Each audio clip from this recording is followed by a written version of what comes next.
Monsieur le vice-premier ministre à l'Intérieur, bonjour. Bonjour, Cheikh Fita. Vous êtes à Paris aujourd'hui. Est-ce qu'on peut connaître les raisons qui ont motivé votre déplacement vers la capitale française? Bien sûr, j'avais reçu une invitation de la part de mon collègue, le ministre français de l'Intérieur. Et j'ai répondu à cette invitation. Et les jours qu'il m'avait fixés pour notre rencontre coïncidaient justement avec l'ouverture de l'exposition spécialement dédiée au service de sécurité et de maintien d'ordre. Donc il y a une exposition spéciale qui se tient en ce moment à Paris, qui s'appelle Expo Millipol. Nous nous sommes rencontrés à la séance d'ouverture de cette exposition et nous avons eu une longue séance de travail avec le secrétaire d'État et tous les services spécialisés qui connaissent très bien notre pays de manière particulière, de manière générale, qui ont des rapports avec les autres pays d'Afrique. Donc sur les problèmes de sécurité, les problèmes de gestion des masses lors des grandes manifestations, les problèmes d'organisation générale de la police en interne, tout comme au contrôle des frontières.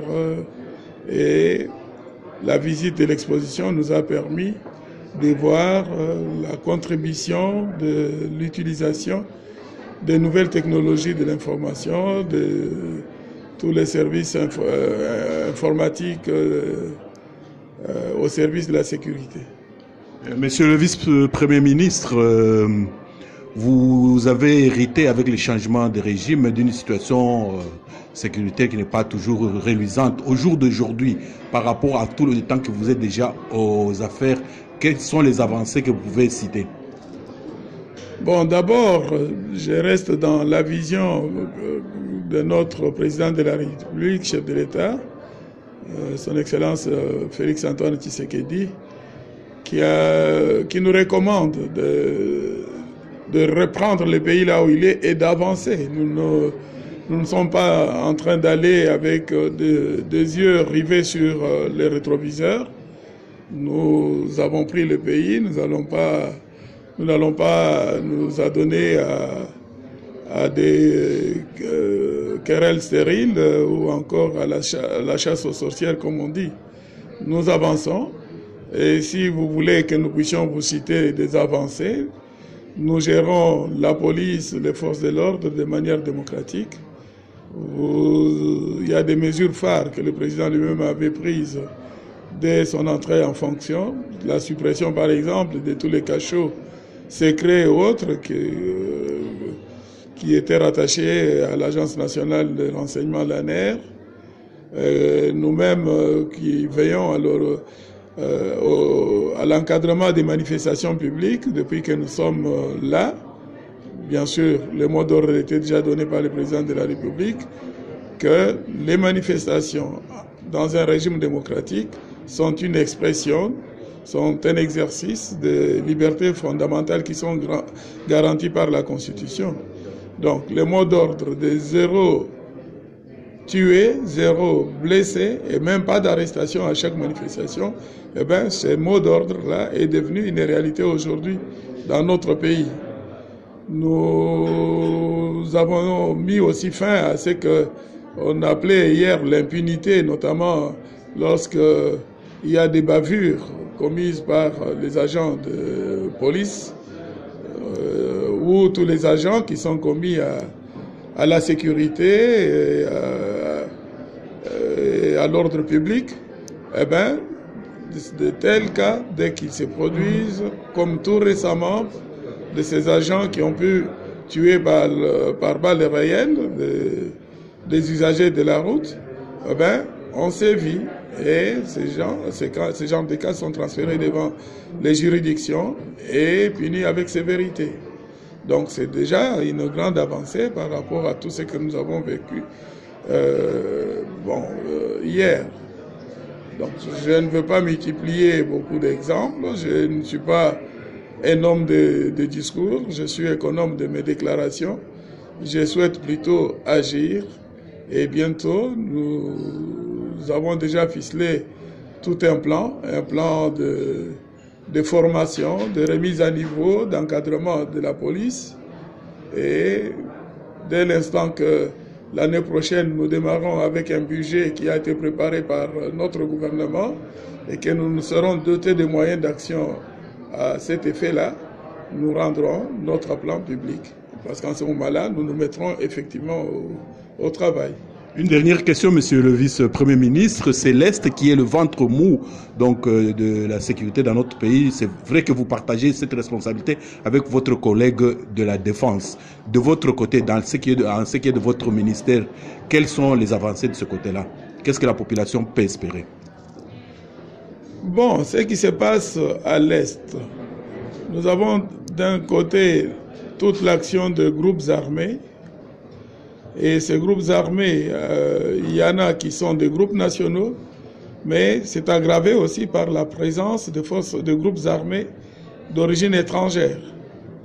Et lorsque vous prenez par exemple le cas spécifique de Béni, les éléments ADF s'introduisent nuitamment dans la ville et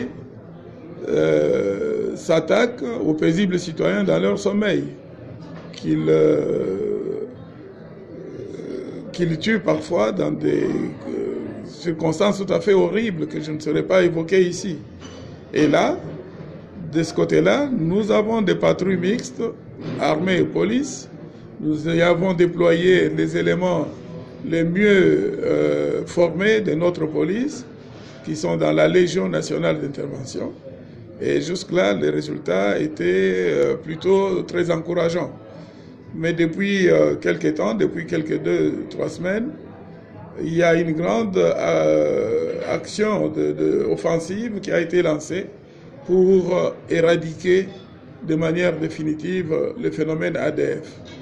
Eh bien, vous comprenez que ces gens qui sont dans la région depuis déjà plus d'une dizaine d'années et qui se sont confondus à nos propres populations, en dehors de leurs camps retranchés en forêt et auxquels nos forces militaires s'attaquent, eh bien, ces gens ont encore l'opportunité de sévir, d'attaquer les gens qui habitent dans la périphérie de la ville ou dans des villages éloignés en termes de représailles contre la rigueur de l'action militaire qui est lancée. Et là, nous déplorons par-ci par-là des cas encore de nos concitoyens qui sont assassinés par ces criminels. Et j'espère qu'une fois que leur source sera éradiquée, eh bien, les opérations de nettoyage dans les agglomérations, dans les villages, vont être entreprises avec beaucoup d'efficacité par nos forces de police qui collaborent harmonieusement avec les éléments militaires. Et un dernier mot, si vous devriez avoir un dernier mot, qui pourrait aussi être valable pour les Congolais qui vivent à l'étranger, parce que nous sommes à l'étranger.